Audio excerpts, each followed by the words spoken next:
আঞ্চলিক ছাত্ৰ সন্থায়ো জুবিন গাৰ্গৰ হত্যাৰ ন্যায় বিচাৰি যিবোৰ ৰাজহুৱা স্থান আছে আৰু যিবোৰ দুৰ্গা পূজা আছে সেইবোৰত আমি হৰ্ডিং ওলাইছোঁ।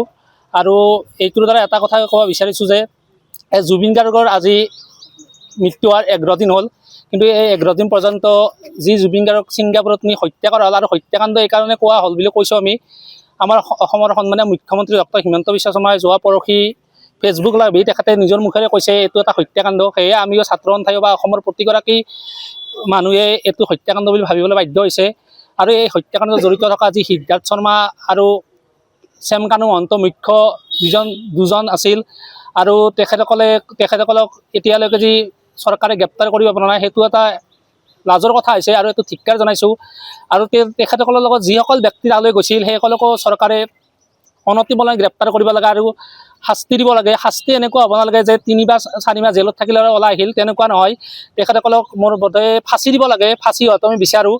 আৰু যোৱাকালি CID যি শ্যামকানু মহন্তৰ ঘৰত 11টাকৈ চৰকাৰী চিল পালে, তাত 30টাকৈ চৰকাৰী চিল মোহৰ পাৰে, সেইটো এটা ভাবিবলৈ কথা। তাৰমানে এনেকুৱা হৈছিল নেকি যে শ্যামকানু মহন্তই বিভিন্ন বিভাগত চৰকাৰী চিল মোহৰ বনাই ডুপ্লিকেটকৈ বনাই বিভিন্ন বিভাগত দুৰ্নীতি চলাই আছে, সেইটো এটা বিচাৰৰ বিষয় হ'ব লাগে।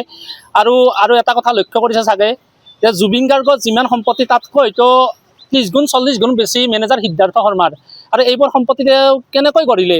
যদি জুবিন গাৰ্গৰ টকা নহয়, এইবোৰ তেখেতে ক'ত পালে? সেইবোৰো চৰকাৰে সম্পত্তিবোৰ বাজেয়াপ্ত কৰিব লাগে আৰু জুবিন গাৰ্গৰ অনতিপলমে ন্যায় দিব লাগে, সেইটো আমি বিচাৰিছোঁ। আৰু ছাত্ৰ সন্থাকে ধৰি অসমৰ প্ৰতিজন সেইটোৱে মতামত। যিকোনো খবৰৰ বাবে যোগাযোগ কৰক 7099017330 লগতে 7099017110 নম্বৰত।